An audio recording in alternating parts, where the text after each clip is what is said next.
On va d'abord s'intéresser à la notion de diviseur et de divisibilité. Donc par exemple, déterminons les diviseurs du nombre 132. Donc pour déterminer les diviseurs d'un nombre, de manière exhaustive, on va s'intéresser à un nombre particulier qui est la racine carrée du nombre en question. Donc ici la racine carrée de 132, donc c'est égal à 11, quelque chose. Donc on va regarder si 132 est divisible par tous les nombres entiers plus petits que 11. Si on trouve une divisibilité par un des nombres qui est plus petit que 11, automatiquement on trouvera aussi un deuxième diviseur qui sera plus grand que la racine carrée. Donc en général, les diviseurs d'un nombre vont par 2. Alors, dans la liste des diviseurs d'un nombre, il y a forcément 1, puisque tous les nombres entiers sont divisibles par 1. Donc 132, c'est 1 fois 132, donc on obtient le plus petit diviseur de 132 qui est 1 et le plus grand qui est 132. Ensuite, 132 est divisible par 2, c'est 2 fois 66. Donc deux autres diviseurs. Ensuite, 132 est divisible par 3. En effet, le critère 1 plus 3 plus 2, donc quand on additionne les chiffres, on obtient 6. Donc 6 étant dans la table des 3, ça veut dire que 132 est lui-même un multiple de 3. Donc c'est 3 fois 44. Ensuite, on regarde si 132 est divisible par 4. Oui. Donc c'est 4 fois 33. Ensuite, on regarde s'il est divisible par 5. Ben non, puisqu'il ne se termine ni par 0 ni par 5. Est-ce qu'il est divisible par 6? La réponse est oui. Donc c'est 6 fois 22. Ensuite, 132 n'est pas divisible par 7, ni par 8, ni par 9, ni par 10. Et il est divisible par 11, et c'est 11 fois 12. Donc on voit que dans la liste des plus petits, le plus grand est 11, et inversement, dans la liste des plus grands, le plus petit est 12. Alors évidemment, il ne peut pas y avoir de diviseur entre 11 et 12, puisque ce sont deux nombres entiers consécutifs. Donc on obtient ainsi la liste de tous les diviseurs de 132.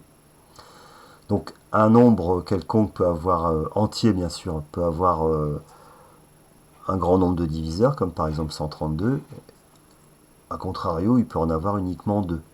Par exemple, le nombre 11 qu'on a rencontré ici, ce nombre 11 n'a pas de diviseur autre que 1 et lui-même. Donc en fait, il a exactement 2 diviseurs. Un nombre qui a exactement 2 diviseurs, c'est ce qu'on appelle un nombre premier.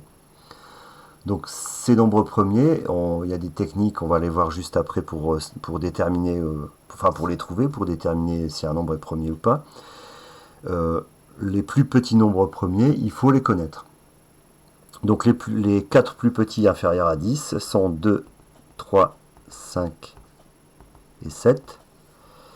Donc 1 n'est pas premier, puisque en fait 1 a un seul diviseur qui est lui-même, donc en fait ce nombre 1 n'est pas premier. Ensuite 2 est un nombre premier, c'est d'ailleurs le seul nombre pair premier, puisque un nombre plus grand que 2, qui serait pair, serait divisible par 2, donc n'est pas premier. Ensuite les autres sont impairs, 3, 5 et 7, 9 n'est pas premier, puisqu'il est égal à 3 fois 3. Ensuite, les nombres plus grands que 10. Dans les nombres premiers plus grands que 10, nécessairement, donc on a vu qu'ils étaient pairs, donc ils vont se terminer par un chiffre impair, 1, 3, 5, 7 ou 9, mais on va exclure 5 aussi, puisque les nombres qui se terminent par 5 sont, d'après le critère de divisibilité, eux-mêmes divisibles par 5. Donc les nombres premiers qui sont plus grands que 10 se terminent nécessairement soit par 1, soit par 3, soit par 7, soit par 9. Alors la première dizaine est particulière puisque 11, 13, 17 et 19 sont des nombres premiers. Ensuite, au-delà de 20, 21 n'est pas un nombre premier puisque c'est égal à 3 fois 7, 23 est un nombre premier, 27 est égal à 3 fois 9, donc n'est pas premier, et on a 29. Ensuite, au-delà de 30, on a 31, 33 n'est pas premier puisqu'il est égal à 3 fois 13, 3 fois 11, pardon. 37 est premier et 39 n'est pas premier puisque c'est aussi un multiple de 3. Ensuite, entre 40 et 50, on a 41, 43 et 47. 49 n'est pas premier puisque c'est égal à 7 fois 7. Donc voilà les nombres premiers à connaître plus petits que 50. Donc cette liste-là, on va s'en servir pour l'exercice suivant, qui est de déterminer si des nombres sont premiers ou pas. Donc là, on va encore utiliser une fois la racine carrée du nombre, puisqu'en fait, on va tester la divisibilité non pas par tous les nombres plus petits que la racine carrée, mais par tous les nombres premiers plus petits que la racine carrée. Donc avant ça, on regarde quand même les trois plus petits nombres premiers, la divisibilité par ces trois nombres, 2, 3 ou 5. C'est des critères à connaître, bien sûr. Donc si on regarde le nombre 197, donc 197 n'est pas divisible par 2 ni par 5, puisqu'il n'est pas pair et il ne se termine pas par 5. Et ensuite, on regarde la divisibilité rapidement aussi par 3, en additionnant les chiffres. 9 plus 1, 10 plus 7, 17. 17 n'est pas un multiple de 3, donc 197 n'est pas divisible par 3. Bon, ensuite, on cherche plus loin dans la liste, mais il faut savoir où s'arrêter. Donc pour ça, on calcule la racine carrée de 197, donc qui est égale à 14, quelque chose. Donc les nombres premiers plus petits que 14 sont 2, 3, 5, 7, 11 et 13. Donc on teste la divisibilité de 197. Alors on a déjà fait par 2, 3, 5.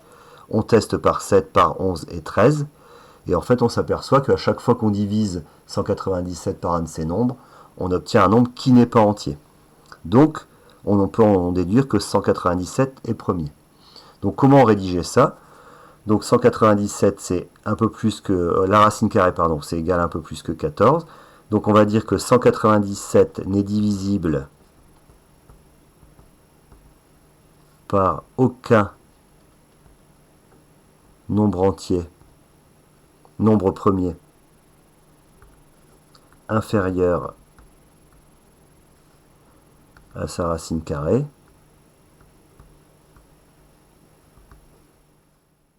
Alors ces nombres, on va les citer. Ces nombres sont donc 2, 3, 5, 7, 11 et 13. Donc 197 est premier. Maintenant, le nombre 611. Donc ce 611, est-ce que c'est un nombre premier?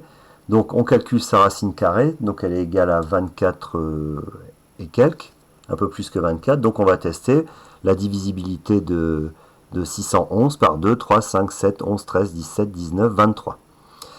Donc là, on utilise la calculette et les critères, puisque bon, 2 et 5 sont à exclure d'office, puisque 611 n'est pas pair et ne se termine pas par 5. La divisibilité par 3, on l'a aussi, enfin on l'a pas en l'occurrence, puisque 6 plus 1, 7 plus 1, 8, on n'est pas dans la table des 3. Et ensuite on teste, et en testant, donc la divisibilité par 7 ne fonctionne pas, par 11 elle ne fonctionne pas non plus, mais par 13 on trouve que 611 divisé par 13 c'est 47.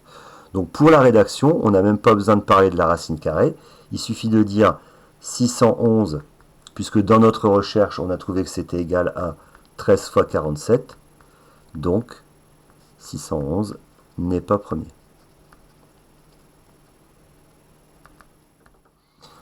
Donc on voit bien que pour justifier qu'un nombre n'est pas premier, c'est beaucoup plus simple, puisqu'il suffit d'exhiber un produit de deux nombres différents de 1 et du nombre lui-même, pour prouver que le nombre n'est pas premier.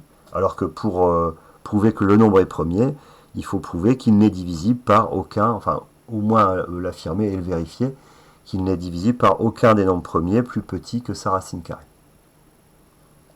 Donc autre exercice dans lequel on va aussi utiliser la liste des plus petits nombres premiers, c'est la décomposition en produit de facteurs premiers d'un nombre. C'est-à-dire qu'un nombre, n'importe quel nombre entier, est nécessairement le produit, s'il n'est pas lui-même premier, est nécessairement le produit de plusieurs nombres premiers. Donc il faut savoir décomposer un nombre en produit de facteurs premiers. Alors par exemple le nombre 2310, donc on va le diviser sous cette forme-là, donc on met un trait vertical. À droite on va obtenir tous les facteurs premiers, et à gauche on va obtenir le quotient de 2310 par chacun et des suivants par chacun des nombres premiers qu'on aura mis à droite. Concrètement, 2310, alors on regarde notre liste, le plus petit nombre c'est 2, le plus petit nombre premier. Donc 2310 est un nombre pair, il est divisible par 2. Donc 2310 divisé par 2, ça fait 1155. Donc ce nombre n'est pas divisible par 2, donc on n'a pas de deuxième 2 dans notre décomposition. Maintenant, est-ce que ce nombre est divisible par 3? 1 plus 1, 2, plus 5, 7, plus 5, 12. 12 est dans la table des 3, donc ça veut dire que 1155 est divisible par 3. Donc c'est 3 fois 385. Si on regarde le critère de divisibilité par 3, 5 plus 8, 13 plus 3, 16. Donc 16 n'est pas dans la table des 3. Donc 285 n'est pas divisible, 385 n'est pas divisible par 3. Donc dans la décomposition, on a un seul 2, un seul 3. Maintenant, il y a la divisibilité par le troisième nombre premier, c'est 5. Donc 385, c'est égal à 5 fois 77. Donc 77 n'est pas de nouveau divisible par 5. Donc dans notre décomposition, on a 1, 2, 1, 3, 1, 5. Maintenant, le nombre suivant, c'est 7. Donc 77 est divisible par 7. Le quotient est égal à 11. Et donc 11 est lui-même premier. Donc le quotient vaut 1. Donc à droite de notre trait vertical, on a notre décomposition qu'on va écrire en dessous. Donc 2310 est égal à 2 fois 3 fois 5 fois 7 fois 11. On peut remarquer au passage que c'est le produit des 5 plus petits nombres premiers. Maintenant passons à 2002. Donc 2002 est un nombre pair, donc on le divise par 2, ça nous donne 1001. 1001 n'est pas pair, n'est pas divisible par 3 puisque la somme de ces chiffres est égale à 2. Alors n'est pas divisible par 3 ni par 5. On teste 7, oui. Donc c'est 7 fois 143. 143 n'est pas divisible par 7. Le nombre premier suivant c'est 11. Est-ce que 143 est divisible par 11? Eh bien oui. Et le quotient est égal à 13. 13 est lui-même un nombre premier, donc on le met à droite et le quotient vaut 1. Donc 2002 c'est égal à 2 fois 7 fois 11 fois 13. 2002 égale à 2 fois 7 fois 11 fois 13. A noter que ces deux décompositions-là sont un peu particulières puisque chacun des nombres premiers apparaît une seule fois. Évidemment, il y a des décompositions où des nombres apparaissent plusieurs fois. Hein. Si par exemple je prends le nombre 210, on peut le faire avec la technique qu'on vient de voir, mais on peut aussi dire que 210 c'est égal à 21 fois 10. Donc 21 c'est 3 fois 7. Alors on va prendre 2100 plutôt que 210. Donc 2100 c'est 21 fois 10 fois 10 du coup. Donc c'est 3 fois 7 fois 2 fois 5 fois 2 fois 5. Donc si on écrit les nombres premiers du plus petit au plus grand, on trouve donc 2 fois 2 fois 3 fois 5 fois 5 fois 7. Voilà pour la décomposition en produit de facteurs premiers de 2100. Donc dans lequel il y a plusieurs fois le même nombre premier qui apparaît. Voilà.